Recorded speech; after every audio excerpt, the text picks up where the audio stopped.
नमो ऐरियाणं नमो वज्रायाणं नमो लोये शशाहुनं ऐसो पंच नमो यारो सर्वपावपनाशनो मंगलालं च सर्वे सिंह परमं हवै मंगलम् जीवम अजीवम दवम जिनवर वसेन जेन निर्दिष्टं देवेन्द्र विन्दवन्दं वन्दे तं सर्वदा शिरसा वंदे तम सर्वदा शिरसा। श्री पंच परमेश्वरी भगवान की जय। श्री जिनवानी माता।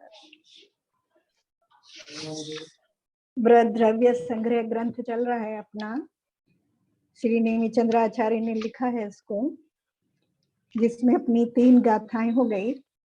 पहली गाथा में आचार्य ने मंगलाचरण किया है, जिनेन्द्र देव की वंदना की है और बताया है कि वो इस ग्रंथ में जीव और अजीव द्रव्य को बताने वाले हैं। जो जिनेन्द्र देव ने जिन जीव अजीव द्रव्यों को बताया है उसी का वो इसमें वर्णन करने वाले हैं। दूसरी गाथा में फिर जीव के 9 अधिकारों के नाम बताए है ना, निश्चय से और व्यवहार से। जीव के 9 अधिकार, अधिकार मतलब पावर्स है ना, ऐसे समझ लें सीधे हमारी भाषा में कि जीव के अधिकार यानी जीव के पावर्स। जीवो वो गमो अमुत्तिकत्ता सदे परिमाणो भूता संसारत्तो सिद्धोसो विश्व गई। ये 9 अधिकार बताए। और तीसरी गाथा में फिर जीवो है ना, क्रम से अब इन 9 अधिकारों का वर्णन हमारा शुरू हो गया है। तो जीवो, जीवो माने जीव है, यानी जीवत्वपना जिसको है, जो जीता था, जीता है और जिएगा, वो जीव है। तो जीवत्वपना जीव का अधिकार है, जीना उसकी अपनी पावर है। इसका वर्णन हमने तीसरी गाथा में पढ़ा। काले चदुपाना इंद्रिय बल माओ आणपाणो या व्यवहारो सो जीवो निश्चय नयदु चेदना चस। काले, तीनों कालों में, चतु प्राणा 4 प्राणों से। कौन से 4 प्राण? इंद्रिय बल आयु आन प्राण है ना। इनसे जो यह मने जो जीता है, व्यवहारो सो जीव, व्यवहार से वह जीव है।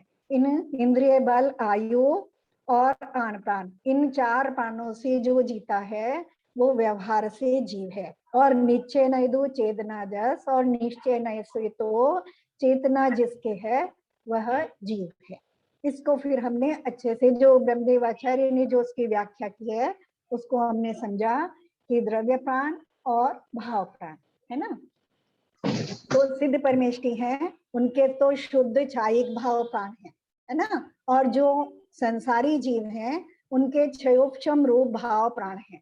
तो द्रव्य प्राण जो संसारी, जो सिद्ध परमेष्टि हैं, वो तो केवल भाव प्राणों से जीते हैं, उनके द्रव्य प्राण नहीं है ना। और लेकिन जो संसारी जीव हैं, तीनों कालों में उनके 4 प्राण, 4 अभी उसमें कहे हैं, उसमें स्थूल रूप से 4 कहें, फिर हमने उसका डिटेल पढ़ा था कि 10 प्राण कैसे होते हैं वो।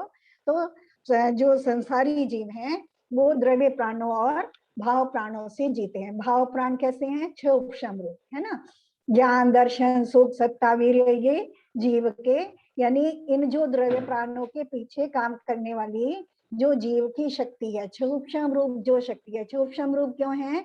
क्योंकि कर्मों के उदय के वश से जीव की पूरी शक्ति काम नहीं करती, कुछ ही काम करती है, तो उसको क्षयोपशम रूप शक्ति कहा। तो वो जीव के क्षयोपशम रूप भाव प्राण हैं।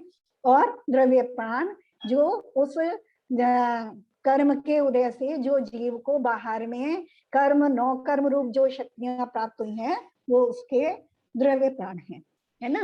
तो 4 द्रव्य प्राण, इंद्रिय बल आयु और आन प्राण। तो इंद्रियों में 5 है ना, 5 इंद्रियां, और बल में काय बल, वचन बल और मन बल, और आयु और आन प्राण। तो ऐसे 10 प्राण होते हैं।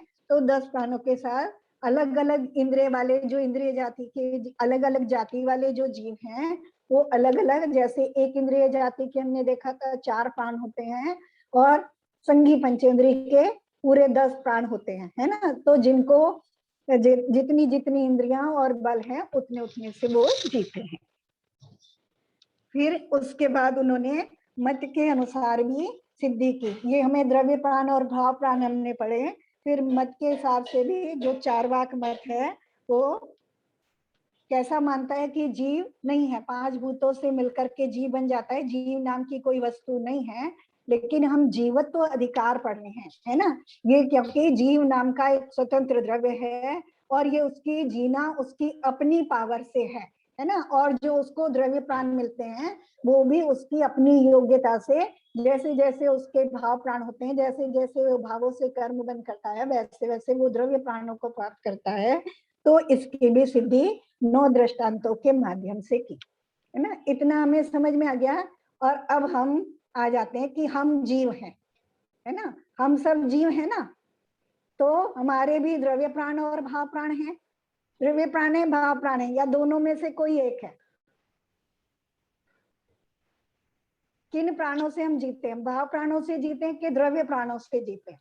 जी दोनों से जीता है ना हमको, है ना, दोनों। तो निश्चय से तो भाव प्राण है और व्यवहार से द्रव्य प्राण है। तो हम, क्योंकि हम संसारी जीव हैं, तो हम दोनों प्रकार के प्राणों से जीते हैं। छायोक्षमिक रूप हमारी अपनी जीवत्व शक्ति है ना, वो भाव प्राण रूप है।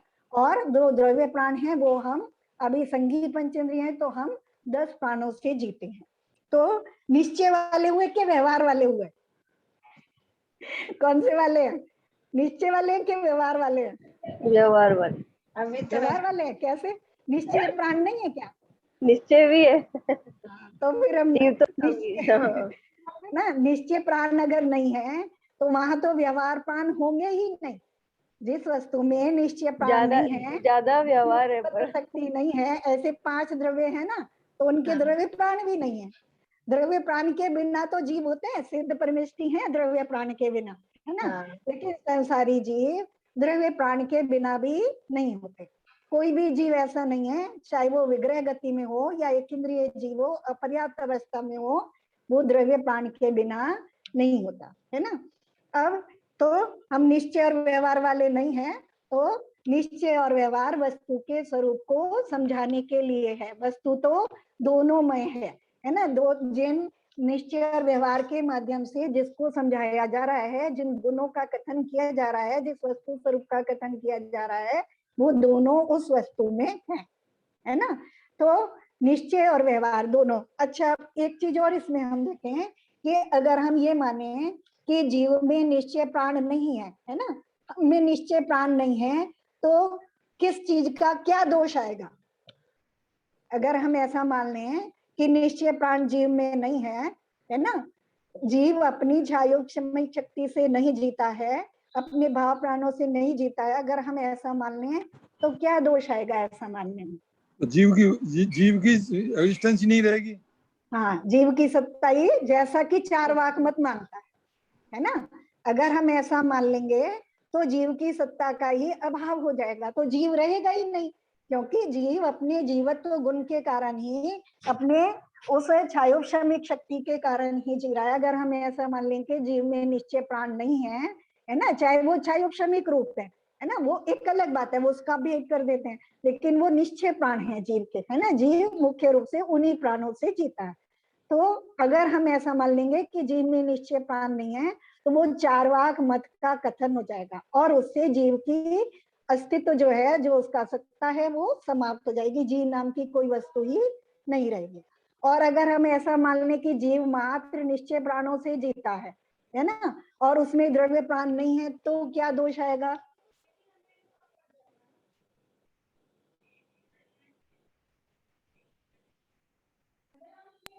बताओ, जो भी समझ में आ रहा है, क्योंकि समझना है अपने को, गलती नहीं करना है, हमें वस्तु का स्वरूप समझना है।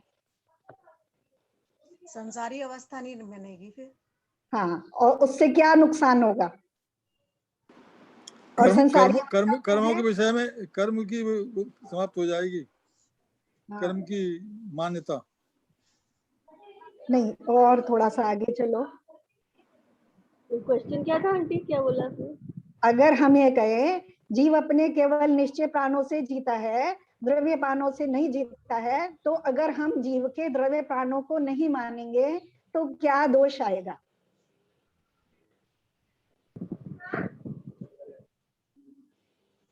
तो द्रव्य प्राण से ही तो अपन ये चाहिए हम व्रत वगैरह पाल के अपन ऊपर मोक्ष जा सकते हैं, तो द्रव्य प्राण तो चाहिए ही चाहिए उसके लिए हमें। और हाँ, थोड़ा थोड़ा सा पहुंच गई हो। हाँ, और अगर हम द्रव्य प्राणों का भाव मान लेंगे, क्योंकि एक तो मीना भाभी ने बताया कि अगर द्रव्य प्राणों को नहीं मानेंगे तो संसारी अवस्था ही नहीं रहेगी, है ना, क्योंकि जो भाव प्राण है वो तो मात्र सिद्धों के होते हैं। और दूसरा, क्योंकि हमें संसारी अवस्था जो प्रत्यक्ष रूप से जो दिखाई दे रही है ना, तो जो प्रत्यक्ष में हमें दिखाई दे रहा है उसका भी अभाव हो जाएगा, है ना, उसका वो है जबकि, तो हम उससे कैसे इनकार कर देंगे जो वास्तव में प्रत्यक्ष में हमें दिखाई दे रहा है। दो चीजें हो गई। तीसरी चीज क्या हो गई? तीसरी चीज ये कि जो जीवों में भेद पाए जा रहे हैं, एक इंद्रिय जीव, दो इंद्रिय जीव, तीन इंद्रिय, चार इंद्रिय, उस प्रकार का भेद समाप्त हो जाएगा, क्योंकि वो जो भेद हो रहा है वो द्रव्य प्राणों के माध्यम से हो रहा है ना। मतलब ये कि वो संसारी अवस्था उस प्रकार से बन रही है, द्रव्य प्राणों के कारण बन रही है। और फिर जो मेन बात है ना, सबसे महत्वपूर्ण बात है, अगर हम जीव में द्रव्य प्राणों को नहीं मानेंगे तो हिंसा नाम की वस्तु का अभाव हो जाएगा, है ना। क्योंकि जो जीव भाव प्राणों से जी रहा है उससे तो वो त्रैकालिक शक्ति है, उससे तो वो शाश्वत है, उससे वो कभी मरता नहीं, क्योंकि द्रव्य प्राणों का वियोग होना ही हिंसा कहलाती है। हिंसा की जब हम परिभाषा करेंगे तो जीव के द्रव्य प्राणों का वो कष्ट पहुंचाना या उनका वियोग करना वो हिंसा है ना। ये हम हिंसा की परिभाषा, तो हिंसा नाम की वस्तु का अभाव हो जाएगा, और हिंसा नहीं रहेगी तो अनुव्रत और महाव्रत, हिंसा अनुव्रत, है ना, अहिंसा अहिंसा महाव्रत, तो ये सब भी नहीं रहेगा, है ना। तो ये सब व्यवस्था कैसी हो जाएगी? नहीं रहेगी, है ही नहीं, उसका कोई अस्तित्व नहीं रहेगा, है ना। तो इस तरह से निश्चय और व्यवहार दोनों नयों से वस्तु के स्वरूप को जैसा है वैसा का वैसा जानना, वो क्या है? सम्यक ज्ञान है ना। निश्चय से भी और व्यवहार से भी, क्योंकि एक रूप वस्तु नहीं है। अगर हम एक रूप वस्तु को स्वीकार करेंगे, एक अपेक्षा से ही वस्तु को स्वीकार करेंगे, तो जैसी व्यवस्था है या जैसी वस्तु है हम उसको पूरा का पूरा यथावत नहीं जान पाएंगे। ठीक है, मेरे ख्याल से मैं थोड़ा सा क्लियर कर पाई होंगी, समझ में आया ना सबको? क्योंकि द्रव्य प्राणों की, अगर हम किसी का वध करते हैं तो उसके द्रव्य प्राण ही नष्ट होते हैं ना, भाव प्राण तो उसके हैं, वो दूसरी जगह चल जाता है ना। तो जो निमित्त नैमित्तिक व्यवस्था उस कारण से बन पाती है, तो वो भी उसी कारण से बन पाती है। अब आगे चलें, है ना। यहाँ तक हमारा ये जीवत्व अधिकार हो गया, है ना, जीवपना हो गया। अब हम अगली गाथा में चलते हैं, 4 नंबर गाथा। क्रम से जो बताया था उसी का वर्णन करने वाले हैं। तो दूसरे नंबर पे जीवो उपयोगमय है ना। तो उपयोग की व्याख्या अब 3 गाथाओं से आगे करने वाले हैं। तो चौथे नंबर की हम गाथा देखते हैं। ओ ओगो दो वियप्पो, आप लोग भी पढ़ सकते हो। ओ ओगो दो वियप्पो दंसन्नानम च दंसन्नानम दंशनम चदुधा दंसनम चतुधा चक्कु अचक्खु चक्कु अचक्कु ओहि दंसन मद ओहि दंसन मद केवलम नेयम केवलम नेयम ओगो दोवियप्पो ओगो दुवियप्पो दंसन्नानम च दंसनम चदुधा दंसनानम च दंसनम चतुधा चक्खु अचक्खु ओहि चक्कु अचक्कु ओहि दंसनम मद केवलम नेयम।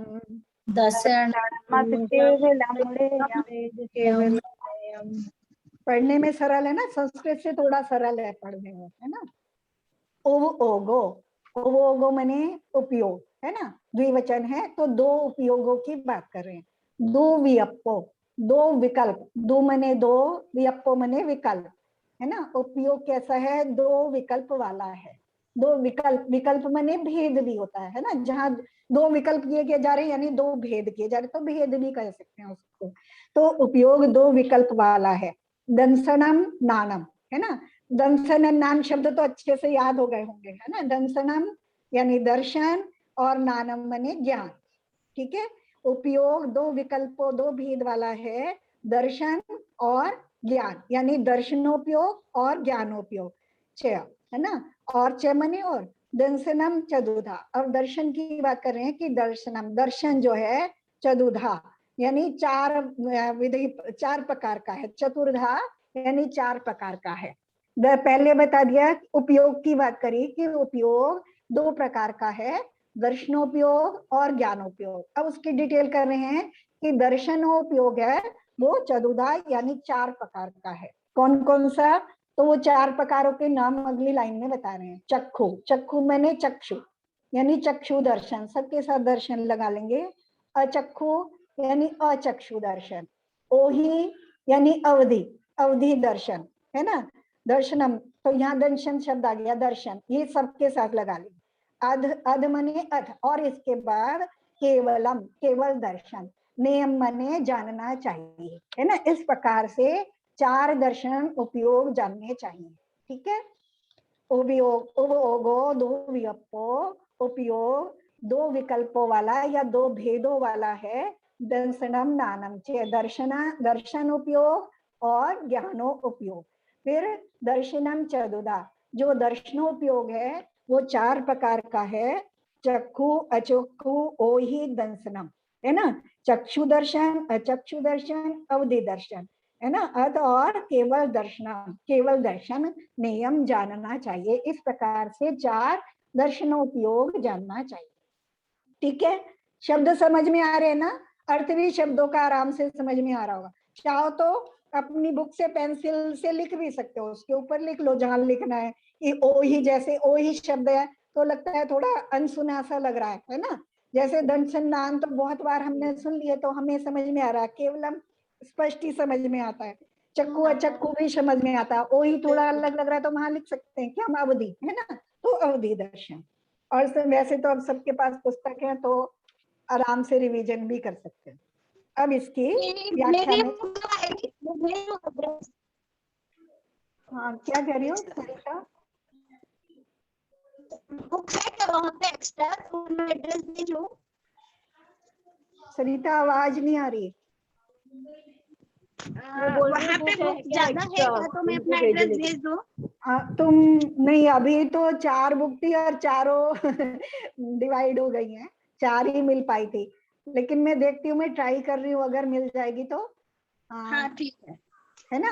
और तुम वहां मंदिर से जरूर पता करो, किसी भी मंदिर से पता करो, क्योंकि हर मंदिर में ये ग्रंथ होते ही होते हैं, ठीक है ना। हाँ। और नहीं तो कुछ और देखते हैं क्या व्यवस्था बन सकती है। मैं कोशिश करती हूँ जैसे भी बन पाएगी, है ना। ठीक है हाँ। ये हमारा शब्दार्थ हो गया, है ना। गाथा हमारा गाथा वाचन हो गया और गाथा का शब्दार्थ हो गया। हम अब उपयोग के बारे में पढ़ रहे हैं। तो इसमें मुख्य रूप से दर्शनोपयोग की यहाँ आचार्य ने बात कर दी, क्योंकि जब हम दर्शन उपयोग की बात करते हैं तो पहले दर्शनोपयोग कहते हैं, फिर ज्ञानोपयोग। तो पहले दर्शनोपयोग की यहाँ आचार्य बात करें। अब इसकी व्याख्या देख लेते हैं। दर्शन और ज्ञान, इन भेदों से उपयोग दो प्रकार का है। उनमें दर्शन तो निर्विकल्प है और ज्ञान सविकल्प है। विकल्प तो हमें समझ में आता है ना, जो हमारे अंदर भाव चल रहे होते हैं उनको हम विकल्प और संकल्प कहते हैं, है ना। तो और जो दर्शन है, तो क्या कह रहे हैं, दर्शन है उसमें कोई विकल्प नहीं होता, ठीक है। और जो ज्ञान है वो विकल्प सहित होता है। तो दोनों दर्शनों में एक अंतर हो गया। क्या अंतर हो गया? जो चक्षु दर्शन है वो निर्विकल्प है, और जो चक्षु वो दर्शनोपयोग, सॉरी, जो दर्शनोपयोग है वो निर्विकल्प है, और जो ज्ञानोपयोग है वो सविकल्प है। दर्शनोपयोग चक्षु दर्शन, अचक्षु दर्शन, अवधि दर्शन तथा केवल दर्शन, इन भेदों से चार प्रकार का होता है, यह जानना चाहिए। अब इसका विशेष वर्णन इस प्रकार से है। प्रथम तो आत्मा तीन लोक और भूत भविष्य तथा वर्तमान रूप तीनों कालों में रहने वाले द्रव्य सामान्य को ग्रहण करने वाला जो पूर्ण निर्मल केवल दर्शन स्वभाव है, उसका धारक है। 3 लोक और 3 काल, ये हमें समझ में आते हैं, है ना। तो इसमें तो कुछ समझने की बात नहीं। अब कह रहे हैं द्रव्य सामान्य है। द्रव्य सामान्य क्योंकि हमने पढ़ा है कि एक अभेद रूप वस्तु है, एक भेद रूप वस्तु है ना। वस्तु अभेद रूप भी होती है, जो निश्चय नहीं कथन करता है वो अभेद वस्तु का कथन करता है ना। और जो व्यवहार में करता है वो भेद करके या मिला करके कथन करता है। तो जो अभेद वस्तु है उसको द्रव्य सामान्य कहते हैं, है ना। मतलब हम उसमें कुछ भी अलग से नहीं देख रहे हैं, किसी भी वस्तु को देख रहे हैं। मान लो कोई भी चीज ले लो, जैसे बुक ले लो, है ना। मान लो ये बुक है हमारे सामने, तो जब हम देख रहे हैं कि ये ग्रंथ है, बस हमने ये देखा कि ये कुछ है, अभी ग्रंथ भी नहीं, है ना, ये कुछ है। तो इसको हमने जब देखा तो वो उसमें अभी कोई विकल्प नहीं है, जैसी है वो पूरी की पूरी दिख रही है। बस दिखना, जिसमें दिखना मात्र है, निर्विकल्प है, वो द्रव्य सामान्य है, जिसमें मतलब संपूर्ण को एक साथ देखा जा रहा है। और जब हम उसमें भेद करेंगे कि ये ग्रंथ है, फिर आगे भेद करेंगे जैनों का ग्रंथ है, फिर ये इस नाम का ग्रंथ है, ये इस आचार्य का ग्रंथ है, इसका फिर पुस्तक का भी भेद करेंगे तो ये जिल्द वाला है, इसकी जिल्द अच्छी है, इसके पेज ऐसे हैं, इसकी राइटिंग ऐसी है, इसकी प्रिंटिंग ऐसी है।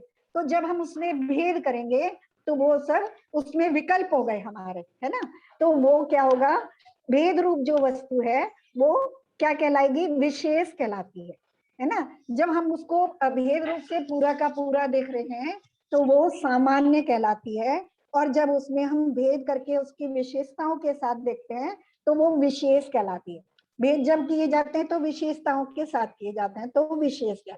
यानी द्रव्य जब हम देख रहे हैं जीव द्रव्य, ठीक है, जब हम जीव द्रव्य एकमात्र जीव द्रव्य देख रहे हैं तो वो द्रव्य सामान्य है। जब उसमें भेद करेंगे कि जीव में ज्ञान है, जीव में जीवत्व है, जीव में उपयोग है, जीव में कर्ता बनाए है, भोक्ता बनाए, तो ये सब क्या हो गया, उसके विशेष हो गए, ठीक है। संपूर्ण को जब हमने मात्र जीव कहा तो वो द्रव्य सामान्य हो गया, और जब उसमें भेद किए तो विशेष होता है। तो बहन जो जी दर्शन के समय, बहन जी हाँ जी, दर्शन के समय ज्ञान की आवश्यकता नहीं पड़ती क्या? दर्शन पूर्व जो छदमस्त जीव है ना, 12वें गुरु स्थान तक के अभी बताएंगे आगे, तो उनको दर्शन पूर्वक ज्ञान होता है, पहले दर्शन होता है। मतलब जो चीज दिखेगी नहीं उसका ज्ञान नहीं होता, दिखती है ना। जो आत्मा में जिसका प्रतिबिंब बनता है उसका फिर ज्ञान होता है दर्शन पूर्वक, और केवली भगवान को दोनों एक साथ होते हैं, आगे बताने वाले हैं। अभी तो हम हाँ, अभी हम यहाँ बात कर रहे हैं द्रव्य सामान्य की और विशेष की। द्रव्य सामान्य यानी संपूर्ण वस्तु को एक साथ कथन करना या जानना, वो द्रव्य सामान्य है। और जहाँ एक ही वस्तु में भेद किए जा रहे हैं वो उसके विशेष है। गुण और पर्याय सब विशेषों में आ जाते हैं, ठीक है। आगे चलें। तीनों कालों में यानी तीन लोक और भूत भविष्य वर्तमान रूप तीनों कालों में रहने वाले द्रव्य सामान्य को ग्रहण करने वाला, है ना। तो जो ग्रहण तीनों लोक और तीनों काल में जो द्रव्य सामान्य को ग्रहण कर रहा है, ऐसा पूर्ण निर्मल केवल दर्शन स्वभाव, जो केवल दर्शन है वो सभी द्रव्य सामान्य को, जो तीनों लोक और तीनों काल में है, उनको निर्मलता से ग्रहण करता है, ठीक है। उसका धारक है। तो निश्चय नहीं से तो जीव ऐसा है ना। जहाँ हम परम शुद्ध निश्चय नहीं से जीव बात करेंगे, जीव केवल ज्ञान स्वभावी है, तो जो या केवल दर्शन स्वभावी है, तो वहां केवल दर्शन इस तरह से काम करता है। फिर कह रहे हैं पश्चात, लेकिन उससे आगे की बात करते हैं। अनादि कर्म बंध के अधीन होने से चक्षु दर्शनावरण के 6 उपशम से, है ना। अब क्या है, दर्शनावरण नाम कर्म, दर्शनावरण कर्म का उदय होने से, दर्शनावरणी कर्म है ना, ज्ञानावरणी कर्म, दर्शनावरणी कर्म, तो 2 दर्शनावरणी कर्म है उसके उदय से, है ना। अनादि कर्म बंध के अधीन होके चक्षु दर्शनावरण के 6 उपशम से, जो दर्शनावरणी कर्म है वो भी जितने दर्शन है उतनी प्रकार का आवरण है ना। जितने प्रकार के दर्शन, हमने कितने प्रकार के दर्शन पढ़े, चक्षु दर्शन, अचक्षु दर्शन, दर्शन और केवल ज्ञान, है ना। तो इन चारों को आवरण करने वाला 4 प्रकार का दर्शनावरण कर्म, चक्षु दर्शनावरण, अचक्षु दर्शनावरण, अवधि दर्शनावरण और केवल दर्शनावरण, चारों प्रकार का कर्म है। तो यहाँ कह रहे हैं चक्षु दर्शनावरण के 6 उपशम से, अर्थात उसका क्या मतलब है कि चक्षु दर्शनावरण का 6 उपशम है तो क्या होगा, नेत्र द्वारा जो दर्शन होता है ना, उस दर्शन को रोकने वाले कर्म के 6 उपशम से, तथा एक तो क्या है चक्षु दर्शनावरण का 6 उपशम है, तो उससे क्या होगा, नेत्र के द्वारा हम वस्तु के स्वरूप को देख पाएंगे, है ना। फिर दूसरा क्या करें, बहिरंग द्रव्य इंद्रिय के आलम्बन से, बाहर में द्रव्य इंद्रियां भी होनी चाहिए, है ना। जो चक्षु दर्शनावरण के 6 उपशम से जो जीव की चक्षु दर्शन रूप उपयोग रूप जो शक्ति है वो तो उसकी भाव शक्ति हो गई, है ना। और बाहर में जो द्रव्य इंद्रिय है, यानी बाहर में जो चक्षु इंद्रिय मिली है वो बाहर में द्रव्य इंद्रिय है, उसके आलंबन से मूर्त सत्ता सामान्य को, जो कि संव्यवहार प्रत्यक्ष है, उससे किसको देखते हैं, अब हम हैं, है ना। हमारा क्या है, चक्षु दर्शनावरण कर्म का 6 उपशम है, इसलिए हमें क्या है उस कर्म के 6 उपशम से क्या है, हमें चक्षु इंद्रिय का संयोग मिला है, बाहर में चक्षु इंद्रिय का संयोग मिला है और अंदर में जीव में उसके माध्यम से देखने की शक्ति मिली है। ठीक है, क्लियर हुआ थोड़ा सा, है ना। और फिर उससे क्या रहा है, उससे क्या कर रहे हैं हम, मूर्त, है ना, अमूर्त नहीं, क्योंकि चक्षु के माध्यम से अमूर्त वस्तुओं को नहीं देखा जा सकता, केवल मूर्त वस्तुओं को देखा जा सकता है। मूर्त सत्या सामान्य को, जो कि समव्यवहार से प्रत्यक्ष है, क्योंकि हम ऐसा कहते हैं ना कि मैंने अपनी आंखों से प्रत्यक्ष देखा, है ना, जो ये ऐसा जो कहना है वो समव्यवहार कहलाता है। समव्यवहार यानी समीचीन व्यवहार, समीचीन व्यवहार, जैसा देखा वैसा कहना, यानी व्यवहार क्या होता है, प्रवृत्ति रूप होता है और निवृत्ति रूप होता है, उसमें हम समीचीन लगा देंगे तो समव्यवहार, यानी जो देखा नहीं उसको कहना कि देखा, तो वो समीचीन नहीं होगा, है ना। जैसा देखा, प्रत्यक्ष गवाही होती है ना, या हम अपनी आंखों से जो देखते हैं उसे कहते हैं हमने प्रत्यक्ष देखा, जो कानों से सुनते हैं वो उसे कहते हैं हमने प्रत्यक्ष अपने कानों से सुना, तो उसको समव्यवहार कहते हैं, समव्यवहार प्रत्यक्ष कहते हैं, लेकिन अध्यात्म की दृष्टि से वो परोक्ष में आता है। ठीक है, तो यहाँ चक्षु दर्शन की बात कर रहे हैं, चक्षु दर्शनोपयोग की बात कर रहे हैं, है ना। केवल दर्शनोपयोग में से किसकी बात कर रहे हैं, चक्षु दर्शनोपयोग। चक्षु दर्शनोपयोग वो कैसे मिला है जीव को, जीव की अपनी शक्ति रूप भी है ना, कर्म के 6 उपशम से जीव की उतनी शक्ति है, तो वो क्या है, कर्म का 6 उपशम बता दिया, चक्षु दर्शनावरण कर्म के 6 उपशम से, है ना।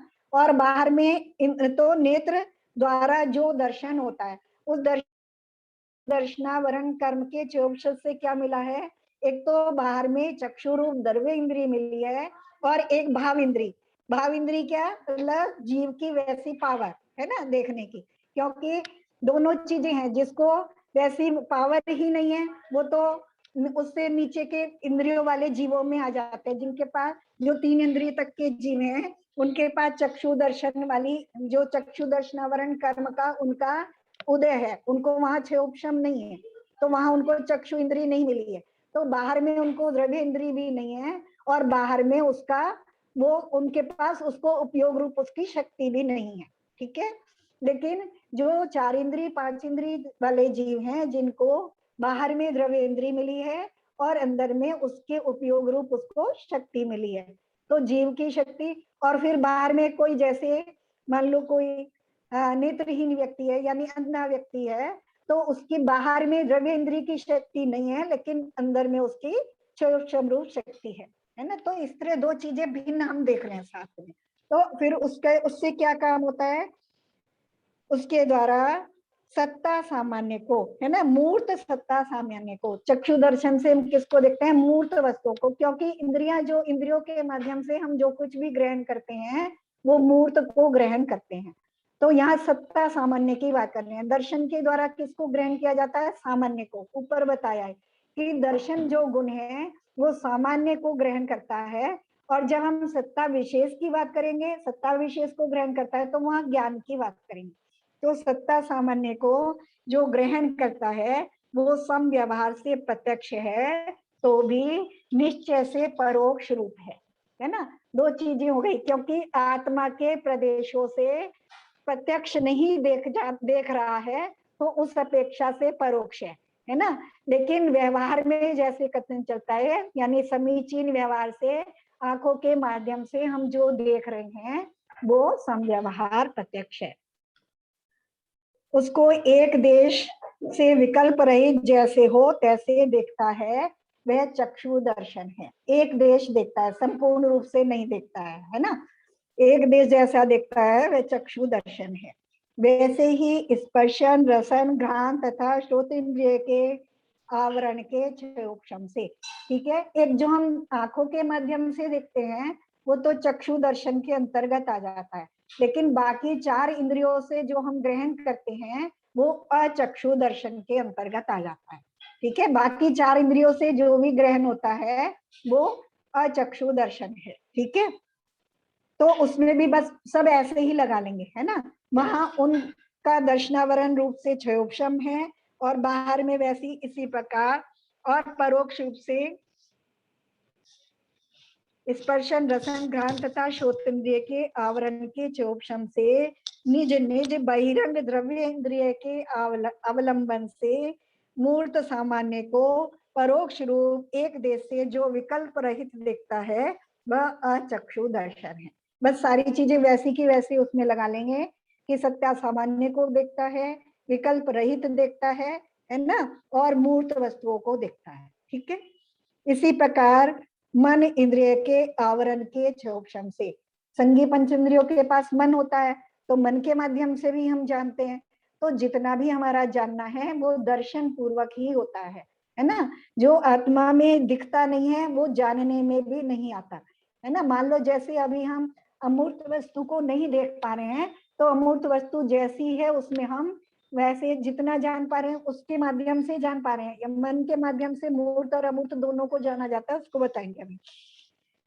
इसी प्रकार मन इंद्रिय के आवरण के क्षयोक्षम से तथा सहकारी कारणभूत जो 8 पाखड़ी के कमल के आकार द्रव्य मन है। द्रव्य मन और भाव मन होता है ना, तो द्रव्य मन कैसा है, 8 पंखड़ी के कमल के आकार के, पुष्प के आकार का है, और भाव मन जो है वो जीव की शक्ति रूप है। उसके अवलंबन से मूर्त तथा अमूर्त ऐसे समस्त द्रव्यों में विद्यमान सत्ता सामान्य को परोक्ष रूप से विकल्प रहित जो देखता है वह मानस अचक्षु दर्शन है, ठीक है। उसमें मानस और लगा दिया, मन के माध्यम से होने वाला अचक्षु दर्शन है, और मन के माध्यम से हम अमूर्त वस्तु को भी देख और जान पाते हैं, उसकी कल्पना कर पाते हैं, क्योंकि और वही आत्मा जो अवधि दर्शनावरण के क्षयोक्षम से मूर्त वस्तु में प्राप्त सत्ता सामान्य को एक देश प्रत्यक्ष से विकल्प रहित देखता है वह अवधि दर्शन है। सब में बिल्कुल वैसा का वैसा बिल्कुल लगा लेंगे कि मूर्त वस्तु को देखता है। हाँ मैं ये कह रहा, ये आपने मानस लगा दिया, संगी असंगी का चक्षु अलग अलग होता है क्या? देखो, असंगी का जो चक्षु दर्शन, तो जिसके पास चक्षु है उसी को चक्षु दर्शन होता है। जिनको चक्षु इंद्रिय है उन्हीं का चक्षु दर्शन है ना। जिनके पास 3 इंद्रिय तक चक्षु इंद्रिय नहीं है, वहां चक्षु दर्शन नहीं है। और जो असंगी है उनके पास मन नहीं है, तो उनके पास 5 इंद्रियों का चक्षु इंद्रिय का चक्षु दर्शन, बाकी 4 इंद्रियों का अचक्षु दर्शन, बस ये है। लेकिन जो संगी पंचेंद्रिय है उसके पास चक्षु दर्शन भी है, अचक्षु दर्शन, 4 इंद्रियों का अचक्षु दर्शन भी है, और मन का आवरण हटा होने से मानस वाला अचक्षु दर्शन भी। तो मानस वाला एक्स्ट्रा आ गया ना उसको। हाँ, संगी के पास एक्स्ट्रा हो गया। हाँ, क्योंकि देखो ज्ञान की, क्योंकि हम जब ज्ञान की बात करेंगे तो ज्ञान, अभी हमने बात करी ना, जो छद्मस्थ जीवों को है दर्शन पूर्वक ही ज्ञान होता है।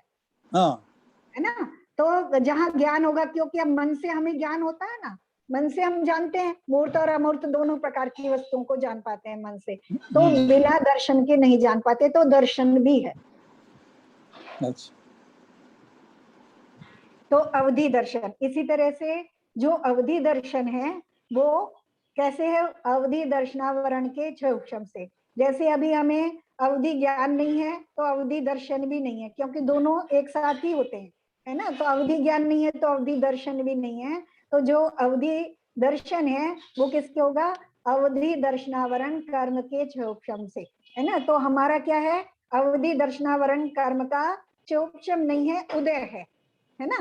तो जिनको छह उपशम होता है उनको अवधि दर्शनावरण कर्म का जहाँ छह उपशम है उनको अवधि दर्शन होता है, ठीक है। और तो क्या कह रहे हैं, वह अवधि दर्शन है, अवधि दर्शन का बस। और वो भी विकल्प रहित दर्शन की जहां बात करेंगे सब जगह विकल्प रहित और सत्ता सामान्य को, है ना। दो चीजें सब में लगा लेंगे कि सत्ता सामान्य को और विकल्प रहित और मूर्त वस्तु को, ठीक है। यहाँ पे जैसे आपने ये बताया कि हमारे अंदर अवधि दर्शन का उदय है, मतलब हम उदय है तो हमारे अंदर है, लेकिन हमारे पास में छायोपशम नहीं है, इसलिए हम नहीं जान पा रहे। हाँ, हमारे अंदर हमारे ज्ञान में योग्यता है ना। ज्ञान में अच्छा। योग्यता कैसी है, जो त्रिकालिक योग्यता है वो तो केवल दर्शन स्वरूप है। हाँ, यानी तीनों लोकों और तीनों कालों की सभी वस्तुओं को एक समय में देखने की योग्यता है, वो केवल दर्शन है ना। हाँ। वो शक्ति रूप से तो वो अभी भी है, ठीक है ना। हम्म। लेकिन उस पे आवरण पड़ा है और उस आवरण का उदय चल रहा है ना। अच्छा। तो हम ऐसा जितना हमारा आवरण खुला है, किसका आवरण खुला है, हमारा चक्षु दर्शनावरण का आवरण खुला है, अचक्षु दर्शनावरण का आवरण खुला है, और मानस अचक्षु दर्शन, है ना, क्योंकि हम संगी पंचेंद्रिय हैं तो वो भी हमारा आवरण खुला है। तो हमारे ये तीन दर्शन छह उपशम रूप अच्छा अच्छा। है ना। उसमें भी सबके अलग अलग है, हाँ। इनकी शक्तियां भी अलग अलग होती हैं, है ना। आंखों की जैसे चक्षु दर्शन की, कोई अभी हमें मान लो हम चश्मे से देख पा रहे हैं तो, और तुम बिना चश्मे के देख पा रहे हो, तो वहां भी द्रव्य इंद्रिय की शक्ति में वहां अंतर हो गया, है ना। आंटी दर्शन जो है विकल्प रहित कैसे होगा, मुझे तो नहीं, जैसे एक देश भी है अगर विकल्प रहित, हाँ, तो अभी विकल्प तो बताते आएगा हैं। ना, चाहे आप थोड़ा सा भी हो, विकल्प नहीं, तो अभी मन में। बता रही हूँ कैसे विकल्प रहित है ना, अभी बता रही हूँ, अभी क्योंकि बताते हैं उसको। कैसे है इसलिए विकल्प रहित है क्या? है कि अपन ने कहा कि अभेद करके है इसलिए विकल्प रहित हुआ। नहीं, अभी बताते हैं, ये दो लाइन और पढ़ रहे हैं ना। और जो शुद्ध सच्चिदानंद स्वरूप एक स्वरूप का धारक परमात्मा है, उसके तत्व ज्ञान की प्राप्ति के बल से केवल दर्शनावरण के क्षय होने पर, है ना। यहाँ अब किसकी बात कर रहे हैं, केवल दर्शन की बात कर रहे हैं, है ना। चार दर्शन बताए तो अभी अवधि दर्शन बता दिया, केवल दर्शन बता रहे हैं। केवल दर्शन कब होगा, केवल दर्शनावरण के क्षय होने से, है ना। और उसमें संपूर्ण होता है, एक देश नहीं होता है ना। और किसको होता है, परमात्मा को। और परमात्मा कैसे हैं, शुद्ध सच्चिदानंद स्वरूप है ना। ये परमात्मा का विशेषण लगा दिया कि शुद्ध सच्चिदानंद रूप एक स्वरूप का धारक परमात्मा है ना। परमात्मा की बात कर दी और ये परमात्मा का विशेषण लगा दिया। फिर कैसे हैं वो, उसके तत्व ज्ञान की प्राप्ति के बल से, तत्व ज्ञान की प्राप्ति के बल से क्या हुआ, केवल दर्शनावरण कर्म का क्षय हो गया, है ना। उन्होंने अपने वस्तु तत्व को प्राप्त कर लिया है तो उससे उनके कर्मों का क्षय हो गया है, चार कर्मों का क्षय हो गया ना। तो वहां केवल दर्शनावरण का क्षय होने से मूर्त अमूर्त समस्त वस्तुओं में, है ना, वहां तो तीनों काल और तीनों लोक की जितनी भी मूर्त और अमूर्त जितनी भी वस्तुएं हैं उसमें सत्ता सामान्य को, वो भी सत्ता सामान्य को सकल प्रत्यक्ष रूप से, सकल और प्रत्यक्ष रूप से, संपूर्ण, सकल माने संपूर्ण और प्रत्यक्ष रूप से एक समय में भेद रहित जो देखता है, वहां कैसे देख रहे हैं, प्रत्यक्ष देख रहे हैं। और अभी हमने जो चक्षु अचक्षु दर्शनावरण के हिसाब से जो चक्षु दर्शनोपयोग अचक्षु दर्शनोपयोग की बात करी थी, वो समव्यवहार से तो प्रत्यक्ष है लेकिन अध्यात्म की दृष्टि से वो परोक्ष है, ठीक है। लेकिन केवल दर्शन में कोई भी परोक्षपना नहीं है, वो पूरी तरह से प्रत्यक्ष है ना। ग्रहण करने योग्य केवल दर्शन जानना चाहिए, केवल दर्शन की बात कर रही है ना। इसको फिर से करेंगे। अभी जो तुमने कहा कि वो निर्विकल्प कैसे होता है ना, देखो जो हम आंखों से देख रहे हैं, आंखों से देख रहे हैं, मान लो अभी तुम कल्पना करो कि एक जीव मान लो कोमा में पड़ा है, जैसे है ना, कोमा में पड़ा है, अभी वो ज्ञान में विकल्प नहीं कर पा रहा है, लेकिन आंखें खुली है, देख पा रहा है, देख पा रहा है ना वो, लेकिन अभी उसका ज्ञान काम नहीं कर रहा है, मस्तिष्क उसका काम नहीं कर रहा है, आंखें काम कर रही हैं, मस्तिष्क काम नहीं कर रहा है। तो आंखें जैसा उसको वहां सामने है वैसा पूरा दिख रहा है ना, दिख रहा है कि नहीं, लेकिन उसमें विकल्प नहीं हो रहा है ना। एक उदाहरण ये। दूसरा देखो, अभी हम मान लो दर्पण में देखें, है ना, दर्पण में देखें, तो जब हम दर्पण में देख रहे हैं तो दर्पण में हम अपने स्वरूप को देख रहे हैं, है ना, वहां हमें अपनी आकृति दिख रही है, कैसे दिख रही है, आंखों के माध्यम से दिख रही है ना, आंखों का प्रतिबिंब उसमें पड़ रहा है। तो जो दर्पण वाली आंखें हैं वो हमें पूरा का पूरा देख पा रही हैं, देख रही है ना, संपूर्ण देख रही हैं, जैसा है वैसा, लेकिन क्या वो आंखें विकल्प कर रही हैं, वहां विकल्प है क्या? दर्पण वाली जो आंखें देख रही हैं, क्या उसमें विकल्प है? नहीं, क्योंकि उसमें ज्ञान नहीं है ना, मतलब दर्शन गुण है, उसमें देखने का गुण है। दर्पण में कौन सा गुण है? देखने का गुण है, वो देख पा रहा है ना, लेकिन उसमें ज्ञान गुण नहीं है, तो वहां विकल्प नहीं, और संपूर्ण को देख रहा है, निर्विकल्प देख रहा है ना। और देखो विकल्प जो होते हैं वो ज्ञान में होते हैं, वस्तु चक्षु के माध्यम से सबको एक जैसी दिखाई दे रही है। अभी उदाहरण एक और लें, जैसे मान लो मंदिर में, अभी हम मंदिर में जाते हैं, है ना, जैसी मूर्ति हमें दिख रही है वैसी ऊपर वो जो मादरे आता है उसे भी वैसी दिख रही है ना, आंखें तो एक जैसा देख रही है ना, आंखें जैसी भगवान की मूर्ति को जैसी हमारी आंखें देख रही हैं वैसी उसकी आंखें देख रही हैं, लेकिन ज्ञान उसमें भेद कर रहा नहीं है। हाँ, मेरे लिए वो आराध्य है, श्रेष्ठ है, और उसके लिए वो द्वेष रूप है, मेरे लिए राग रूप है। वो जो भेद हो रहा है वो किससे हो रहा है? ज्ञान से हो रहा है। जो भेद हो रहे हैं, विकल्प हो रहे हैं, वो ज्ञान से हो रहे हैं। तो इसलिए ज्ञान में ही कुमति और कुशुत इत्यादि होते हैं, उसके भेद जो होते हैं वो अज्ञान रूप भी होते हैं या कुरूप भी होते हैं, लेकिन दर्शन में ऐसे भेद नहीं होते, क्योंकि देखने वाला जो तत्व है, आत्मा का जो देखने वाला दर्शन गुण है, वो किसी में भेद नहीं करता, किसी में विकल्प नहीं करता। मेरे ख्याल से शायद मैं क्लियर कर पाई होंगी, तुम्हें समझ में आ गया होगा ना कि दर्शन में विकल्प कैसे नहीं, है ना। दर्शन में क्लियर हुआ? थोड़ा सा तो हुआ होगा ना। हाँ, थोड़ा सा तो हुआ। बोल कि वो दर्शन दर्शन गुण करते है हैं तो आत्मा का मतलब विकल्प तो आता ही है ना। मैं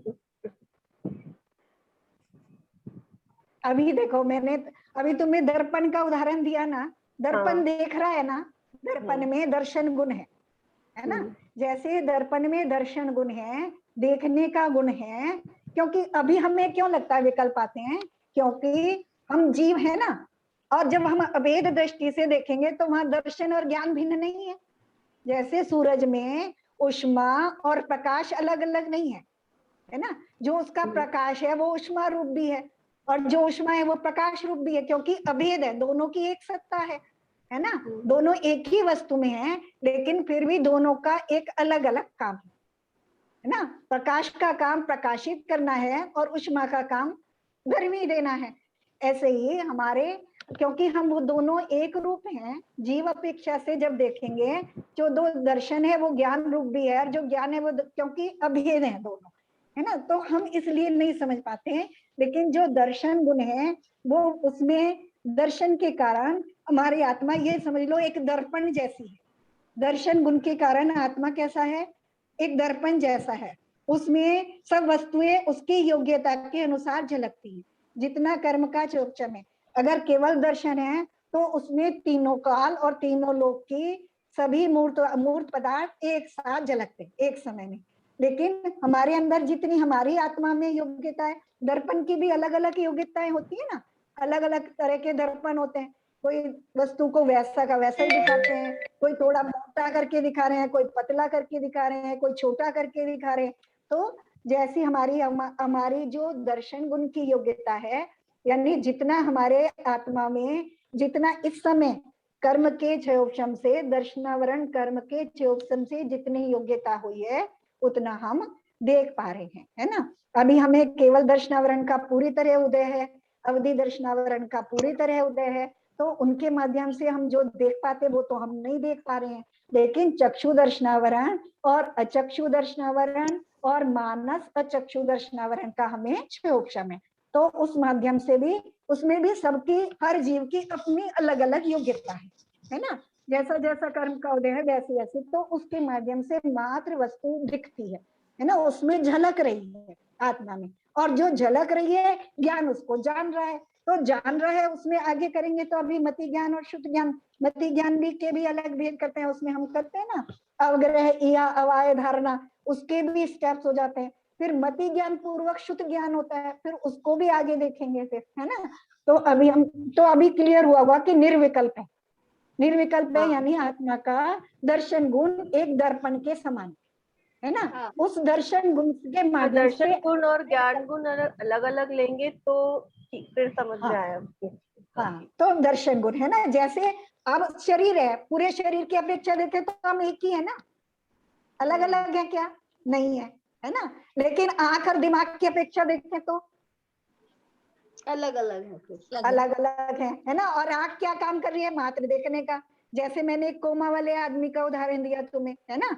और अगर आंख नहीं देख रही है तो दिमाग अपना, मतलब जो दिमाग जान रहा है तो वो कानों के माध्यम से जो सुन करके देख पा रहा है, जो मन से कल्पना कर पा रहा है उन हिसाब से बस उतना देख रहा है, आंख से देख रहा है तो वैसा देख रहा है। यानी वहां दो चीजें, और एक कोने पर भी जो आंख देख रही है उसको ज्ञान फिर दिमाग जान भी पा रहा है ना। फिर वो हमें ऐसा नहीं लगता कि, हमें लगता है मैंने, हम ये नहीं कहेंगे मैंने दिमाग से जाना, हम ये कहेंगे मैंने आंख से प्रत्यक्ष देखा, है ना, कान से प्रत्यक्ष देखा। वहां हम दिमाग को जगह जगह ऐड नहीं करते हैं, है ना, उसी के साथ ऐड करके हम जान लेते हैं। बहन जी आपने सबसे बड़ा उदाहरण दिया था किताब का, और वो किताब का तो दिया वो बिल्कुल सही बैठता है। हम किताब को देखेंगे तो सब किताबें एक सी हैं, कोई विकल्प नहीं आ रहा। हाँ, कोई सब विकल्प किताबों नहीं कोई आ विकल्प नहीं रहा। आ रहा, और जब हम किताब को पलट कर देखेंगे तब विकल्प पैदा होगा, ये कौन सी किताब है, कागी किताब है, फिर किसकी उसमें किताब हम है। भेद करेंगे, तो जो भेद करने वाला है तो वो किताब ज्ञान की तरह गुण देखोगे तो कोई भेद नहीं है, निर्विकल्प है। वो अभी आपने सत्ता बताया था। सामान्य को मतलब किसी भी भेद नहीं, बस उसका काम मात्र देखना है ना। और देखने में कोई भेद नहीं होता, है ना। जिसको चीज दिख रही है एक जैसी दिख रही है ना, मूर्ति है वो सबको मूर्ति दिख रही है ना। अब उसमें भेद कर रहा है, सबके ज्ञान से अलग अलग भेद कर रहा है। कोई कहेगा सुंदर है, कोई कहेगा नाक अच्छी है, कोई कहेगा रंग अच्छा है, कोई कहेगा चिकनी है, कोई कहेगा चमक रही है, कोई कहेगा हंस रही है। सब अपने अपने ज्ञान से उसमें भेद करेंगे, है ना। कोई के लिए श्रेष्ठ होगी, कोई के लिए उसमें कमियां होंगी, तो ऐसे भेद करने वाला ज्ञान, है ना। तो जो भेद कर रहा है वहां विकल्प है, विकल्प का दूसरा नाम ही भेद है। तो आज हमने क्या पढ़ा, दर्शनावरण उपयोग, है ना। ये दर्शनों उपयोग की बात करें, उपयोग किसे कहते हैं। अच्छा, ये अगली गाथा में आचार्य बताने वाले हैं, वहीं समझेंगे। अभी तो हमने उपयोगमय है, जीव की बात कर रहे हैं, जीव के 9 अधिकारों में जीव के दूसरे अधिकार की बात कर रहे हैं। जीव का दूसरी पावर है ना। एक तो जीवत्व गुण हो गया पहला, जीव का वो अपनी पावर से जीता है। अब उसका दूसरा हो गया कि जीव उपयोगमय है, और वो उपयोग भी कैसा है, 2 प्रकार का है। कैसा, दर्शनोपयोग और ज्ञानोपयोग, और दर्शनोपयोग 4 प्रकार के, चक्षु दर्शनोपयोग, अचक्षु दर्शनोपयोग, अवधि दर्शन उपयोग और केवल दर्शन, है ना। और जो केवल दर्शनोपयोग है वो परमात्मा को, है ना, वो किसको होता है, जिन्होंने तत्व ज्ञान के माध्यम से अपने चिदानंद तत्व को प्राप्त कर लिया है ना। और जो चक्षु दर्शनोपयोग वो पंचेंद्रिय, 4 इंद्रिय और पंचेंद्रिय जीवों को, है ना। 4 इंद्रिय से चक्षु दर्शन होता है तो उनको होता है। अचक्षु दर्शनोपयोग सभी जीवों को, संसारी जीवों को भी सभी को होता है, ठीक है। और अवधि दर्शनोपयोग जिनको अवधि दर्शनावरण कर्म का क्षयोपशम है ना, जिनको उसका उदय नहीं है, क्षयोपशम रूप जो परिवर्तन हो रहा है उनको अवधि दर्शनोपयोग होता है, ठीक है। अच्छा, अरिहंत भगवान को चक्षु दर्शनोपयोग और अचक्षु दर्शनोपयोग होगा क्या,